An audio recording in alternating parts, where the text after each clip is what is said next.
Good morning idol, mga idol, good morning. Sa bukid tayo. Pupunta tayo ngayon ng bayan guys. Nanghingi tayo ng tulong sa DSWD. Ngayon tayo makahingi ng tulong. Ganito daan namin pupuntang bayan. Maglakad ka ng halos 2 kilometro siguro to. Daan na to.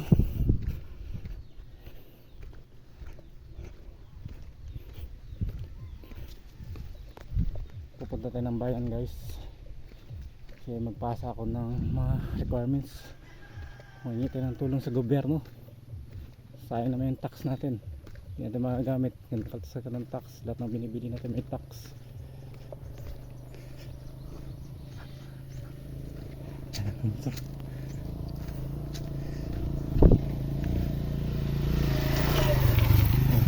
Plastic ng daan dito.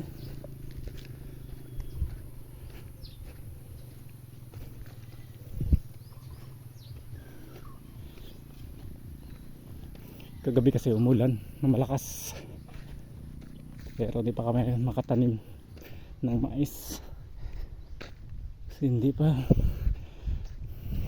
kulang pa yung ulan, tuyot pa rin yung ilalim ng lupa.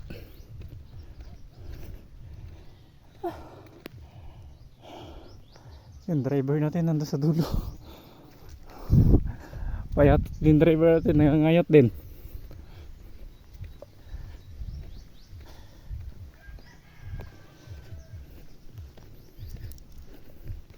Ito yung daan na pag tag-ulan sobrang putik dito guys, kaya mga estudyante, sus kawawa talaga. Sana mapansin naman ng gobyerno to. Malapit lang to sa bayan eh.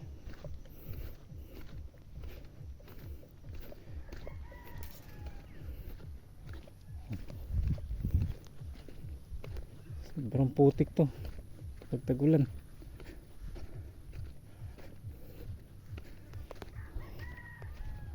Ang init. Sustansya pa mga init. Tingnan natin view dito.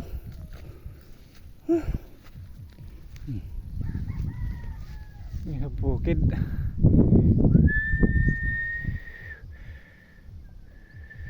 Diyan dagat na dyan. Diyan dagat na yan, dagat.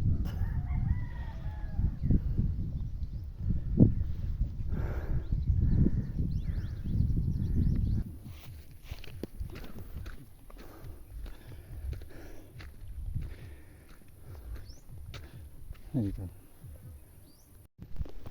Okay guys, pakita lang namin yung daan namin. Papunta tong eskina.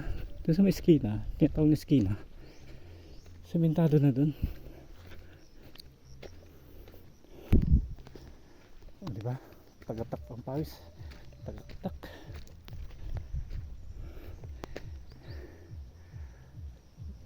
Yan, part 2 ng exercise natin. Kailangan tayo mag-exercise.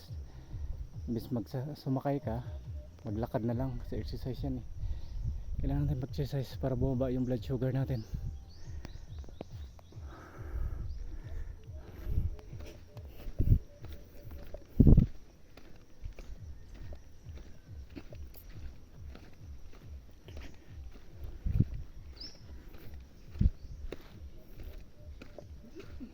Init.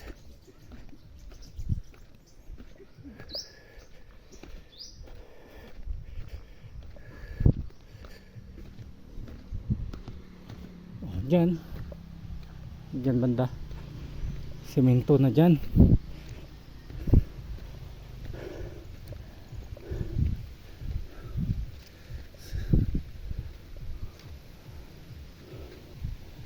Masarap na hangin. May daan dyan oh. Yan. Kawawa talagang mga motor dyan, lalo yung mga scooter.